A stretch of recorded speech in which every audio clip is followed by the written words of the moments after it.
হ্যাঁ, প্রিয় শিক্ষার্থীরা, কেমন যাচ্ছে আমাদের সাথে তোমাদের আইসিটি জার্নি? অবশ্যই কমেন্ট করে জানাবা। আমরা খুব আস্তে আস্তে ধীরে ধীরে তৃতীয় অধ্যায়ের প্রথম অংশটা শেষ করে ফেলছি। এখন তৃতীয় অধ্যায়ের দ্বিতীয় অংশ, যেটা নিয়ে মেজরিটি পার্সেন্ট স্টুডেন্টের একটা আতঙ্কের জায়গা থাকে, সেই আতঙ্কের জায়গা যাতে তোমার আর না থাকে সেইটা নিয়ে আমরা এখন আলোচনা করব। তো তৃতীয় অধ্যায়ের দ্বিতীয় অংশের মূল যে আলোচনা সেটাই আমরা চলে যাই। তৃতীয় অধ্যায়ের দ্বিতীয় অংশ যেটা নিয়ে আলোচনা করা হয়েছে সেটা হচ্ছে লজিক গেট। তো লজিক গেটটা কি সেটা একটু তুমি আগে ভালো করে বোঝো। লজিক গেট হলো এমন একটি ইলেকট্রনিক সার্কিট যার একাধিক ইনপুট থাকবে। মাথাটা ভালো করে মনে রাখো, ইনপুট থাকবে কিন্তু একাধিক, একের অধিক ইনপুট তুমি এখানে পাবা, কিন্তু এখানে শুধুমাত্র বা কেবলমাত্র একটা আউটপুট থাকবে। তখন অনেকগুলো ইনপুট এসে এটার আউটপুটের জায়গা থাকবে মাত্র একটা। দেখো অনেকগুলো ইনপুট ছিল, একটু ভালো করে যদি খেয়াল করি যে এইখানে দেখতে পাচ্ছ একটা সার্কিটের ছবি, এবং এখানে এর সাথে কিন্তু অনেকগুলো ইনপুট জড়ো হয়েছে এবং অনেকগুলো ইনপুটের এই দিকটা আউটপুটটা বের হয়েছে, এর সাথে অনেকগুলো ইনপুট আছে, এইটার সাথে আউটপুট বের হয়েছে। তার মানে এই যে অনেকগুলো তার এসে একটা তারের যে আউটপুটটা বের হইলো, এটারে আমরা বলতেছি লজিক গেট। ইনপুট থাকবে অনেকগুলো, আউটপুট থাকবে একটা। তো মাথার মধ্যে ভালো করে ঢোকাই নাও, লজিক গেট এমন একটা ইলেকট্রনিক সার্কিট যেখানে একাধিক ইনপুট, তোমার মাথার মধ্যে রাখতে হবে এই কথাটা, একাধিক ইনপুট থাকবে আর আউটপুট থাকবে অনলি একটা। তাহলে আমরা মনে হয় বুঝতে পারছি যে কি লজিক গেট কি জিনিস, যেখানে একাধিক ইনপুট থাকে কিন্তু আউটপুট বের হয় একটা। তো আসো আমরা পরবর্তীতে পরে এই লজিক গেটের বংশ পরম্পরা, তার যে উদাহরণগুলো, এইগুলো নিয়ে আমরা আলোচনা করি। আসি লজিক গেট কি, একটু আগেই বলছি লজিক গেট দুই প্রকার। তো সেই দুই প্রকার লজিক গেট নিয়ে আমরা একটু আলোচনা করি। এক প্রকার লজিক গেট হচ্ছে মৌলিক গেট। মৌলিক গেট আবার তিনটা। মৌলিক গেট কি কি? মৌলিক গেটের মধ্যে আছে and gate, or gate, not gate. যে মৌলিক শব্দের অর্থ তো আমরা সবাই জানি, মৌলিক মানে যেটাকে ভাঙা যায় না, যার একদমই মূল যে বিষয়টা সেটারে আমরা মৌলিক গেট বলি, যেটা থেকে একদম সবকিছুর উৎপত্তি। তাহলে এই সব গেটের উৎপত্তি কিন্তু এই গেট থেকে, যেটাকে আমরা মৌলিক গেট বলতেছি। তাহলে মৌলিক গেট হচ্ছে এন্ড, অর, নট, এগুলো হচ্ছে মৌলিক গেট। আরেকটা গেট যেটাকে বলে যৌগিক গেট। তো যৌগিক গেট কাকে বলে এটাও আমরা জানি, যৌগ শব্দ থেকে যৌগিক শব্দের উৎপত্তি। যৌগটা কি? একাধিক মৌলিক যখন একসাথে মিলিত হবে তখন সেটা যৌগিক হবে। তো আমরা নিঃসন্দেহে বুঝতে পারতেছি যে মৌলিক থেকে যৌগিকের সৃষ্টি হবে। এরপরে যদি আমরা একটু আগে আসি তাহলে দেখা যাবে যে যৌগিক গেটকেও আরো দুই ভাগে ভাগ করা যাবে। তো যৌগিক গেটকে যখন দুই ভাগে ভাগ করব, তার একটা অংশকে আমরা বলবো বিশেষ গেট। কি বলবো? বিশেষ গেট। বিশেষ গেট কি? এটার বলতেছি অর এক্স অর গেট আর এক্স নর গেট। আরেকটা অংশকে আমরা বলতেছি সার্বজনীন গেট। সার্বজনীন গেট কয়টা? সার্বজনীন গেটও দুইটা, একটা হচ্ছে ন্যান্ড গেট আর একটা নর গেট। তো এইগুলো নিয়ে আমরা বিস্তারিত এখনই আলোচনায় যাব। তো আস্তে আস্তে আমরা একটু এটা আরেকবার রিভিশন দিয়ে দিই যে মৌলিক গেট, যৌগিক গেট, বিশেষ গেট, সার্বজনীন গেট, এগুলো হচ্ছে লজিক গেটের একটা ক্লাসিফিকেশন, এবং এই গেটগুলোর সবগুলোরই উৎপত্তি হয়েছে মৌলিক গেট থেকে। তাহলে মৌলিক গেট থেকে বাদবাকি তিনটা গেটের উৎপত্তি হবে। গেট দুই প্রকার, একটা মৌলিক গেট, একটা যৌগিক গেট। যৌগিক গেটকে আরো দুই ভাগে ভাগ করা যায়। একটা হচ্ছে বিশেষ গেট, যেটারে আরো দুই প্রকার আছে, যেটা বললাম এক্স অর, এক্স নট। আর সার্বজনীন গেট দুইটা, এন্ড গেট, নর গেট। এগুলো সম্পর্কে বিস্তারিত এখনই আমরা আলোচনায় যাচ্ছি।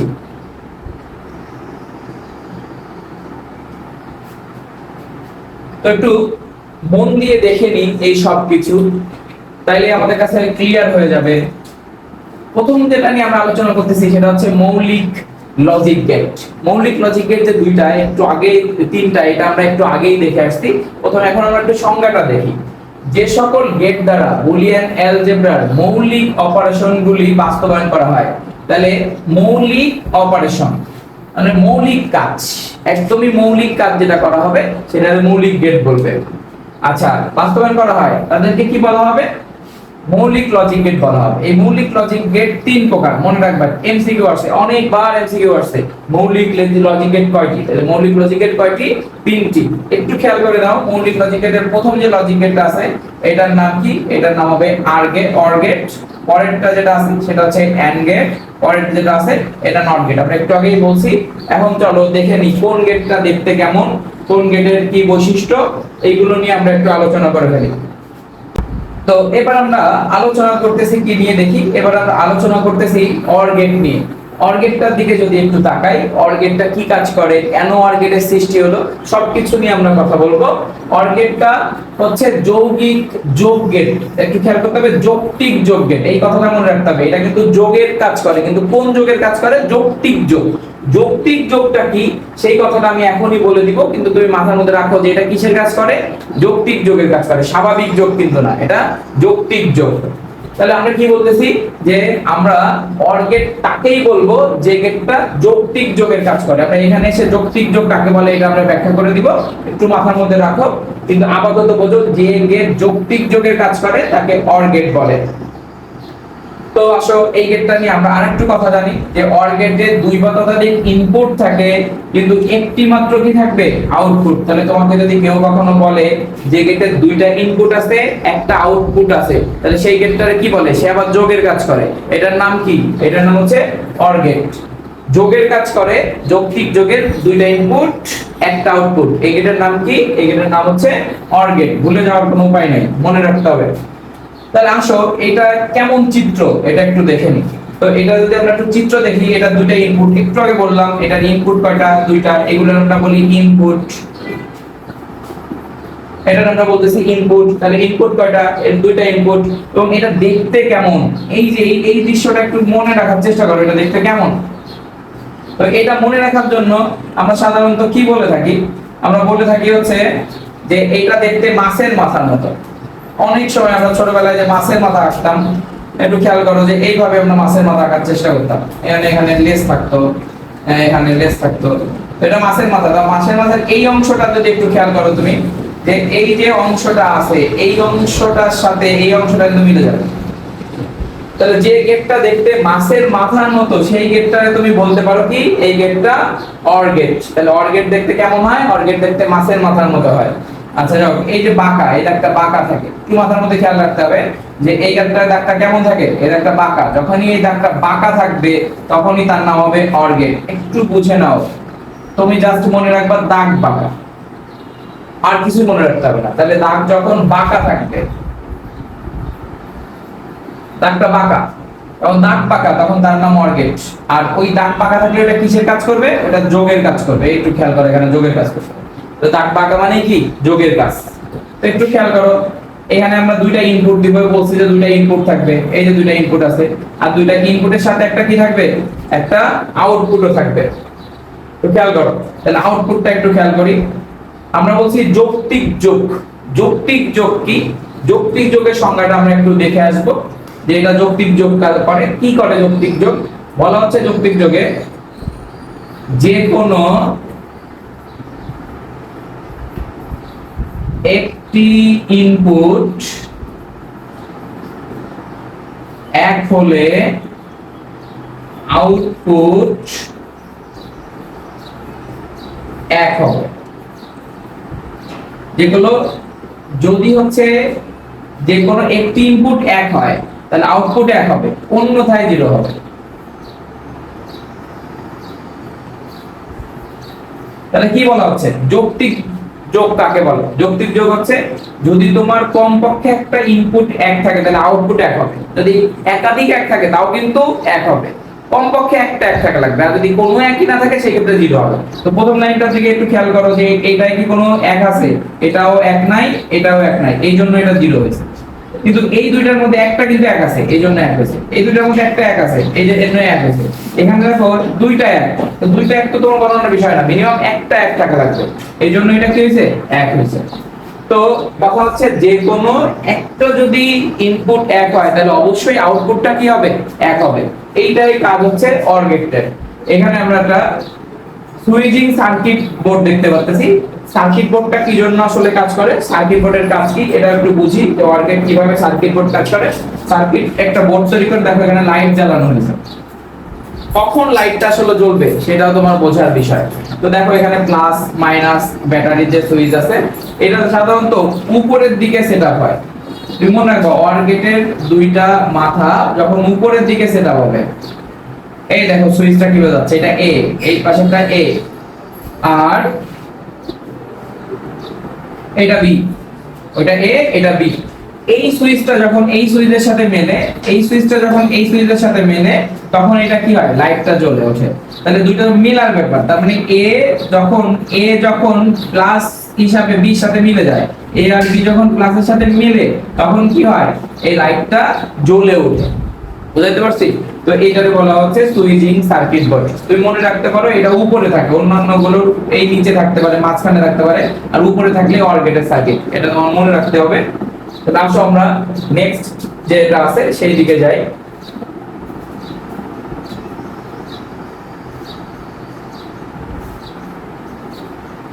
এবার আমরা যেটা দেখতে পাচ্ছি সেটা কি, এবার আমরা যেটা দেখতে পাচ্ছি সেটা হচ্ছে এন্ড গেট। তো এন্ড গেটের কি কাজ, এন্ড গেটের কাজটা কি?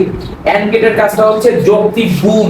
একটু আমরা আগে দেখতেছিলাম যে অর গেটটা কাজ করতেছিল যৌক্তিক যোগ, আর এন্ড গেটটা কাজ করতেছে যৌক্তিক গুণ। তোমার মাথার মধ্যে ভালো করে ঢোকায় নাও যে অর গেট, অর মানে যোগ, আর এন্ড মানে হচ্ছে গুণ। এই একটা জিনিস মনে রাখলে তোমার জন্য এনাফ।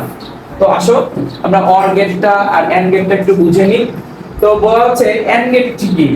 এন্ড গেটের ক্ষেত্রে দুই বা ততোধিক ইনপুট, একটি মাত্র আউটপুট থাকে। তাহলে সংখ্যা কিন্তু এক। অর গেটেও দুইটা ইনপুট, একটা আউটপুট ছিল। আবার এন্ড গেটেও দুইটা ইনপুট, একটা কি ছিল, আউটপুট ছিল। কিন্তু একটা গুণের কাজ করে আর একটা যোগের কাজ করে। যখন যোগের কাজ করবে তখন তার নাম হবে অর গেট, যখন গুণের কাজ করবে তখন তার নাম হবে এন্ড গেট। একটু মাথার মধ্যে ঢোকায় নিলেই হবে, একদম সোজা ব্যাপার। তাহলে আসো এন্ড গেট কিসের কাজ করে, তুমি মাথার মধ্যে ঢুকায় ফেলো। এন্ড গেটটা গুণের কাজ করে। কিসের কাজ করে? গুণের কাজ করে। আবার বলি এটা কোন ধরনের গুণ? এটা হচ্ছে যৌক্তিক গুণ। যৌক্তিক গুণ সম্পর্কে আমি অবশ্যই তোমাদের বলে দিব। যৌক্তিক গুণ সম্পর্কে অবশ্যই জানা যাবে। তাহলে তুমি মাথার মধ্যে রাখো এন্ড গেট কিসের কাজ করে? যৌক্তিক গুণের কাজ করে। তো যৌক্তিক গুণ কি, সেই ক্ষেত্রে আর সংজ্ঞা দিতে যাওয়ার ক্ষেত্রে আমরা একটু দেখে নিতে পারি। এই গেটের ক্ষেত্রে যে কোনো একটি ইনপুটের মান 0 হলে আউটপুট 0 হবে। তো অর গেটের ক্ষেত্রে কাজটা কি ছিল? অর গেটের ক্ষেত্রে কাজটা ছিল হচ্ছে যখন একটার মধ্যে, দুইটার মধ্যে যে কোনো একটার মান এক হইতো, সেই ক্ষেত্রে কিন্তু আউটপুট 1 হইতো। কিন্তু এন্ড গেটের ক্ষেত্রে একটা 0 হইলেই কি হবে, আউটপুট 0 হবে।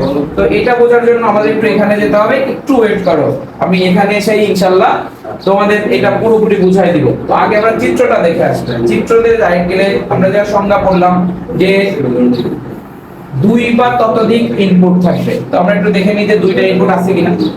এ একটা ইনপুট, আর একটা কে, আর একটা হচ্ছে বি আর একটা ইনপুট। তো এটা আমরা বলতেছি ইনপুট। খেয়াল করো এটা ইনপুট। আর এটা চিহ্নটা কেমন, তোমাদের একটু আগে আমি বলছিলাম যে দাগ ছিল। অর গেটের ক্ষেত্রে দাগটা কেমন ছিল? অর গেটের ক্ষেত্রে দাগটা ছিল হচ্ছে সোজা বাঁকা, এরকম ছিল অর গেটটা। আর এন্ড গেটের ক্ষেত্রে দাগটা কেমন? এন্ড গেটের ক্ষেত্রে দাগটা হচ্ছে সোজা। তাহলে দাগ যখন সোজা থাকবে তখন সেটাকে আমরা বলবো এন্ড গেট, যখন দাগটা বাঁকা থাকবে তখন তার নাম বলবো অর গেট। আর এন্ড গেট কিসের কাজ করে? এন্ড গেটটা গুণের কাজ করে। একটু আগেই বলছি যৌক্তিক গুণ, এন্ড গেটটা গুণের কাজ করে। আর অর গেট কিসের কাজ করে? অর গেটটা হচ্ছে যোগের কাজ করে। তো একটারে বলতেছি যৌক্তিক যোগ, একটা যৌক্তিক গুণ। তাহলে এন্ড গেটটা কিসের কাজ করবে? যৌক্তিক গুণ। একটু খেয়াল করো, 0 আর 0 একটু আগে বললাম ইনপুট কমপক্ষে একটা 0 হইলে আউটপুট কি হবে? আউটপুটও 0 হবে। তাহলে দেখো একটা 0 আছে কিনা, এখানে একটা 0 মিনিমাম আছে। দুটো আছে কিনা এটা দেখার বিষয় নাই, একটা থাকলেই হবে। তো এটা 0। এই দুইটার মধ্যে একটা 0 আছে কিনা, একটা 0 আছে, এটা 0। এই দুটোর মধ্যে একটা 0 আছে কিনা, একটা 0 আছে, তাহলে সেই ক্ষেত্রে 0। কিন্তু এখানে একটা 0 নাই, সেই ক্ষেত্রে শুধুমাত্র 1। তাহলে কাজ হচ্ছে যখন মিনিমাম একটা কি থাকবে, 0 থাকবে, আউটপুট কি হয়ে যাবে? 0 হয়ে যাবে। একটু খেয়াল করি, আমরা যখন সুইচিং সার্কিট বোর্ডে যাব তখন খেয়াল করব যে আমরা যখন অর গেট করছিলাম তখন একটা মিশার ব্যাপার ছিল। দেখো এ আর বি সামনাসামনি মিশতে ছিল, একসাথে দুইটা মিশে একই জায়গায় দুইটা মিশতে ছিল। তখন আমরা অর গেট করছিলাম, এরকম ছিল। কিন্তু এই জায়গাটাতে দেখো একসাথে মিশতেছে না, দুইটা আলাদা আলাদা করে মিশতেছে। আগে এক মিশবে, এটা আলাদা একটা কাজ, এর কাজ, এ আরো আগায় যাবে, যে পরে আলাদাভাবে আবার বি মিশবে। তার মানে একসাথে মিশতেছে না, আলাদা আলাদা করে মিশতেছে। এই জন্য এটা গুণের কাজ করতেছে, বোঝা যাচ্ছে যে আলাদা আলাদা করে যখন মিশবে তখন গুণের কাজ করবে, একসাথে যদি এরকম মিশে তখন প্লাসের কাজ করবে। ক্লিয়ার? তাহলে এন্ড গেটটা কেমন কাজ করতেছে? এন্ড গেটটা আলাদা আলাদা করতেছে, এই জন্য এটার নাম হইছে এন্ড গেট। আর যখন একসাথে করবে তখন তার নাম হবে অর গেট। এই হচ্ছে এন্ড গেট আর অর গেটের মধ্যে কথাবার্তা। এবার আমরা আসি পরবর্তীতে যে আরেকটা গুরুত্বপূর্ণ গেট আছে সেটা নিয়ে আমরা কথা বলবো। এখন আমাদের পরবর্তী গেট, যেটা মৌলিক গেটের শেষ গেট বলতে পারো, মৌলিক গেট তিনটা, আগেই আমরা দুইটা নিয়ে আলোচনা করছি, এখন আমরা আলোচনা করতেছি অ্যান্ড গেট। তো এখন আমরা কথা বলতেছি ন্যান্ড গেট নিয়ে। তো ন্যান্ড গেটের দিকে আমরা যদি একটু তাকাই, ন্যান্ড গেটটা কিন্তু দেখতে একটু আলাদা, অন্য গেটের মতো না। ন্যান্ড গেটে কি থাকে না, ন্যান্ড গেটে থাকে একটা ইনপুট, অন্যগুলায় দুইটা ইনপুট ছিল, আর এটাই একটা ইনপুট। তো বলা হচ্ছে এটা এমন একটি যৌক্তিক পূরক গেট। পূরক গেট মানে আমরা আগেই জানি পূরক শব্দের অর্থ বিপরীত করে দেয়, উল্টায় দেয় সেটা। আর এটাই একটা মাত্র ইনপুট থাকে আর একটা আউটপুট থাকে। তাহলে সবচেয়ে বড় কথা হচ্ছে যে গেটে একটা ইনপুট, আগের সবগুলোতে আমরা দেখছি একাধিক ইনপুট ছিল, দুই বা ততোধিক ইনপুট ছিল, আর এখানে অনলি একটা ইনপুট একটা আউটপুট। তাহলে যে গেটে একটা ইনপুট থাকবে একটা আউটপুট থাকবে সেই গেটটার নাম কি হবে? সেই গেটটার নাম হবে নিঃসন্দেহে নট গেট। মাথার মধ্যে ঢোকায় নাও, নট গেট কাকে বলে? একটা ইনপুট একটা আউটপুট। এবং এটা দেখতে অনেক মজার, এটা দেখতে ত্রিভুজের মতো। এই দেখতে পাচ্ছ একটা ত্রিভুজ বাঁকা করে দিলে যেমন হয় একটা ত্রিভুজ। আর মনে রাখবো আমরা এটা একটু মজা করে কি বলি, যে ত্রিভুজের নাকফুল আছে একটা, ত্রিভুজের নাকে একটা গোল কি আছে? নাকফুল আছে। এটা আমরা কি বলতেছি? এটা বলতেছি একটা নাকফুল, গোল। এটা নট গেটের সিম্বল অ্যাকচুয়ালি, নট গেটটাই হচ্ছে গোল, এটা বলা হচ্ছে নাকফুল। তো কি কাজ করে? এটা কাজ করে পূরক। পূরক মানে উল্টায় দেয়। আমি আগেই বলছি পূরকটা এরকম দাগ দিয়ে দেওয়া যায়, আবার কোনো অক্ষরের উপরেও সোজা দাগ দিয়েও পূরকটা প্রকাশ করা যায়। তো এ যখনই তুমি দেখবা ত্রিভুজ আকৃতির একটা জিনিস আছে এবং নাকে একটা নাকফুল আছে, তখনই বুঝবা যে মাথার পর একটা বার চলে আসবে। বার মানে এটা আমরা পূরক বা বার বলতেছি, ইংলিশে বলে বার, ইংলিশে বার, বাংলায় বলে হচ্ছে পূরক। তো এই যে মাথার পর একটা কি চলে আসছে? বার চলে আসছে। আর বার আসলে বুঝবা যে মান চেঞ্জ করে দিবে, ও শূন্য রে এক বানাই দিবে, এক রে শূন্য বানাই দিবে। তো আমরা যদি একটু দেখে নিই, শর্টের মধ্যে দেখো, যখন এ ছিল তখন এটা 0, এরপরে বার আসাতেই এটা উল্টে গেছে। তার মানে নট গেটের কাজ হচ্ছে শূন্য এক হয়ে যাবে, এক শূন্য হয়ে যাবে। এই যে এক শূন্য হয়ে গেছে। আর এখানে দেখো, এখানে কিন্তু দুইটা ইনপুট নাই, একটাই মাত্র ইনপুট, এবং এক যখনই এখানে মিশে যাবে তখনই কি হবে? লাইটটা জ্বলে উঠবে। একা একা যখন থাকবে সেটা নট গেট। তো আমার মনে হয় যে তোমরা মৌলিক তিনটা গেট সম্পর্কে পরিপূর্ণ একটা ধারণা পেয়ে গেছো। তো আজকের ক্লাসে আমরা মৌলিক গেট সম্পর্কে ধারণা নিলাম। সামনের ক্লাসে অবশ্যই আমরা পরবর্তী গেটগুলো সম্পর্কে আলোচনা করব। সবাইকে ধন্যবাদ, আমাদের চ্যানেলের সাথেই থাকো।